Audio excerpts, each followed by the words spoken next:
उत्तर प्रदेश विधानमंडल का सत्र आज से प्रारंभ होने जा रहा है।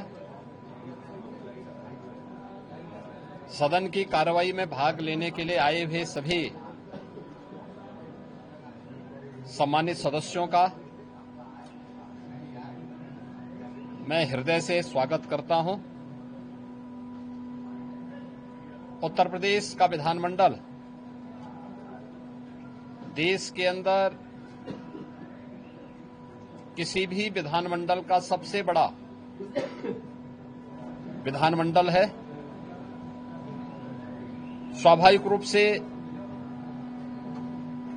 यहां पर जनता से जुड़े हुए, विकास से जुड़े हुए जिन मुद्दों पर माननीय जनप्रतिनिधिगण चर्चा करते हैं, देश के अंदर वह एक नजीर के रूप में देखी जाती है। पिछले 8-8.5 वर्ष के अंदर उत्तर प्रदेश विधानमंडल ने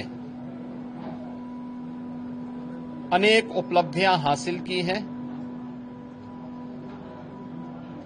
अनेक महत्वपूर्ण मुद्दों को चर्चा का विषय बनाया है। जनता से जुड़े हुए मुद्दों पर सार्थक चर्चा को आगे बढ़ाने का काम किया है। और इस बार का सत्र भी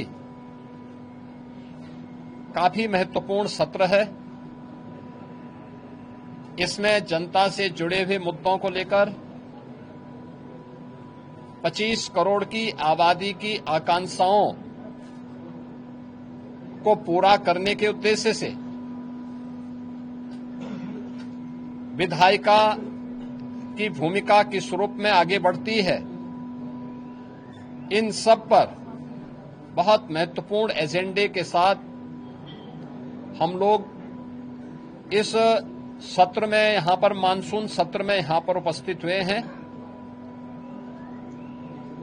आज से सत्र प्रारंभ होगा, तो सत्र प्रारंभ होने के साथ ही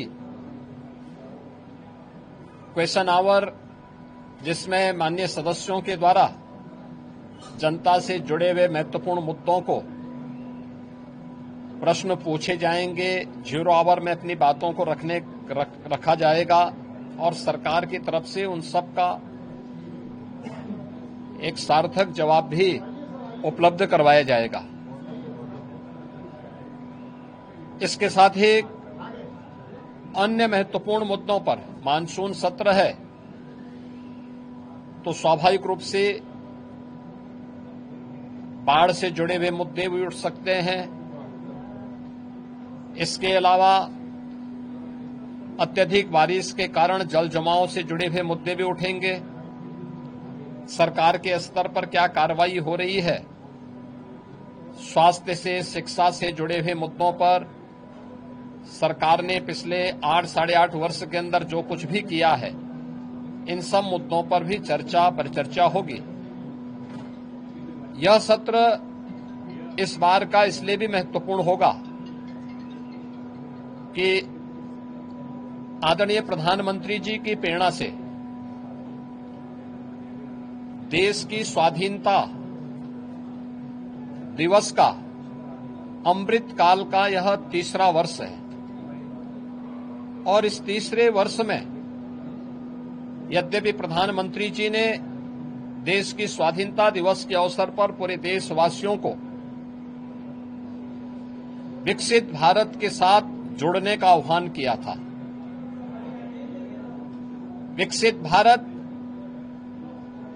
विकसित उत्तर प्रदेश, आत्मनिर्भर भारत, आत्मनिर्भर उत्तर प्रदेश। विकसित उत्तर प्रदेश और आत्मनिर्भर उत्तर प्रदेश के लिए सरकार का और उत्तर प्रदेश वासियों का विजन क्या है, पहली बार देश के किसी सदन में इस मुद्दे पर चर्चा होगी।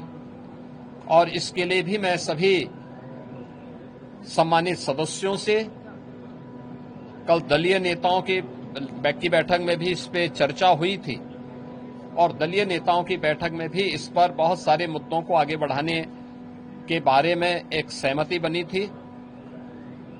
13 और 14 अगस्त को लगातार 24 घंटे तक उत्तर प्रदेश विधानमंडल में इस पे चर्चा होनी है और चर्चा के बाद सरकार के द्वारा कैसे इस विजन डॉक्यूमेंट को नीति आयोग के मार्गदर्शन में विशेषज्ञों के सहयोग के साथ आम जनता के साथ साथ हर तबके के नागरिकों की सहभागिता इसमें सुनिश्चित हो, इसको लेकर के विस्तृत कार्य योजना की घोषणा भी हम लोग सदन में करेंगे और उस कार्यक्रम को आगे बढ़ा करके आगामी 25 वर्ष की कार्य योजना को लेकर के सरकार अपने विजन को सदन के पटल पर रखेगी और उस कार्यक्रम को एक समय सीमा के अंदर तैयार करते हुए विकसित भारत, विकसित उत्तर प्रदेश के इस संकल्प को आगे बढ़ाने की चर्चा का केंद्र बिंदु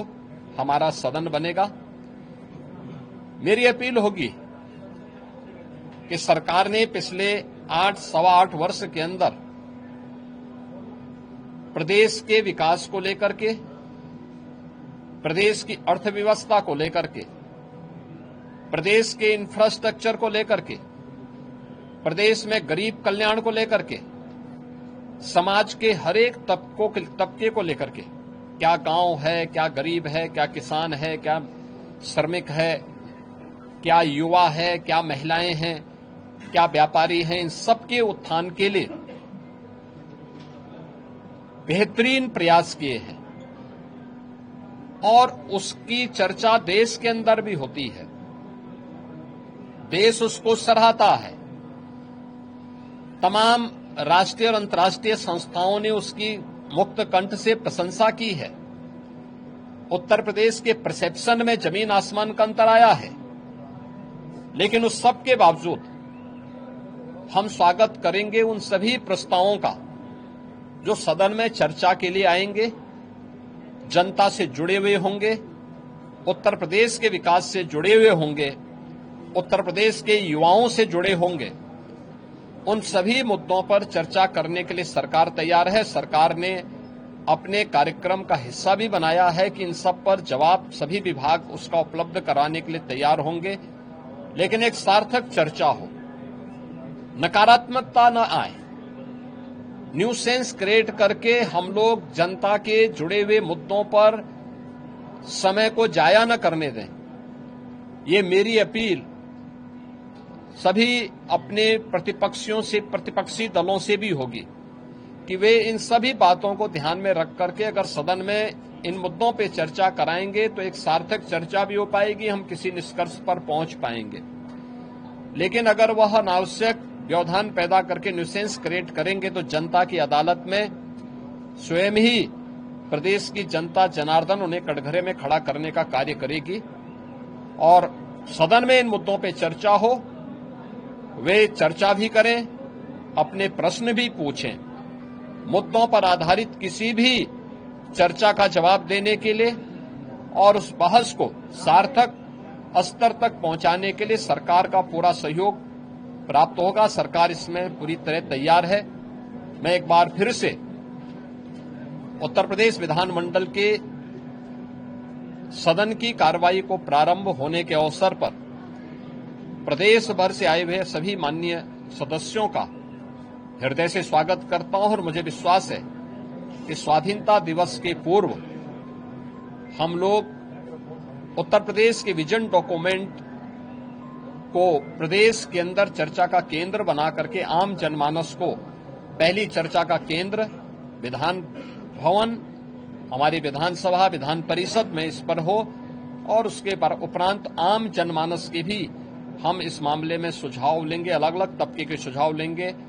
फिर इसको लेकर के हम लोग उन सुझावों को कलेक्ट करने के साथ ही उत्तर प्रदेश को एक व्यापक कार्य योजना देने में सफल होंगे। वो विजन डॉक्यूमेंट के रूप में विशेषज्ञों के साथ मिलकर के आगे बढ़ेगा और जब भारत 2047 में विकसित होगा तो उत्तर प्रदेश भी विकसित भारत की यात्रा में विकसित उत्तर प्रदेश बनकर के तैयार हो। इस विश्वास के साथ यह चर्चा का केंद्र बिंदु हमारा सदन बन सके।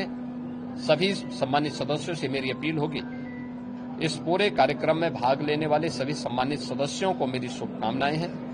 धन्यवाद। जी, अखिलेश यादव ने 24 घंटे सदन चलाने को लेकर कहा है कि पागलपन है। देखिए, ये विकास के प्रति सरकार और भारतीय जनता पार्टी की प्रतिबद्धता है।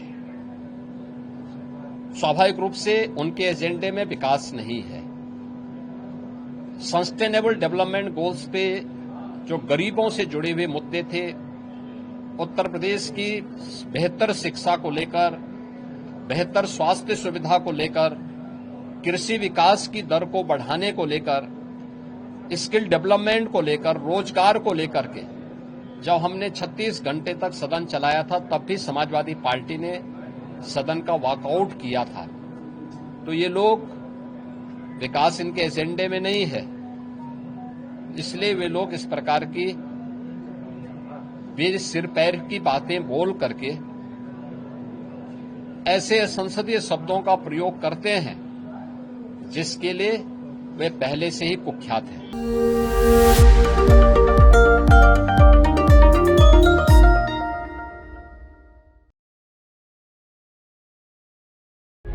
प्रभातखबर.com, विश्वास वही, रफ्तार नहीं।